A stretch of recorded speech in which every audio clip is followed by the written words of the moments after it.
If you're a hooper over 30 that's constantly dealing with aches and pains after you play, I hope you're not wasting too much time stretching. Mobility training and stretching is honestly one of the biggest wastes of time activities that you can do if your goal is to stay on the court for life. Tons of influencers and what I like to call big yoga will convince you that stretching is very good for injury prevention. But as a physical therapist, especially one that focuses on basketball rehab, I can tell you I never give any of my patients or clients stretching. Why would you waste your time stretching your quad when you can do something like a Bulgarian split squat that takes the quad through the same range of motion, but does it under tension where you're going to get that strength and you're also going to get the same amount of flexibility gains without something so mind-numbingly boring as just a classic quad stretch. On top of that, there's no evidence whatsoever to suggest that stretching actually reduces your injury risk. Doing things like high knees and butt kickers and karaoke and some progressive speed layups before games can help reduce your injury risk. That's something called a dynamic warm-up, right? That is not the same as static stretching.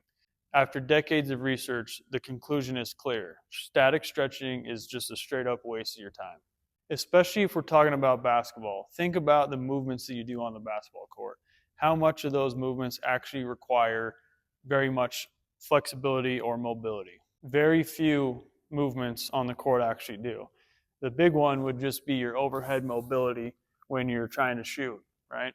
If that's something you struggle with, if you feel like you can't get that arm all the way up over your head you used to be able to, find a pull-up bar, start to hang from it for about 30 to 60 seconds, do 2 to 3 sets of that multiple times per week, and you're going to be fine.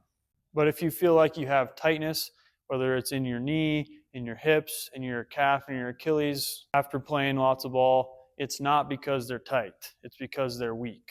Doing the correct strength training is going to give you such a better return on your investment of your time, and if done correctly, would be getting you all the exact same benefits that any mobility routine would be getting you as well.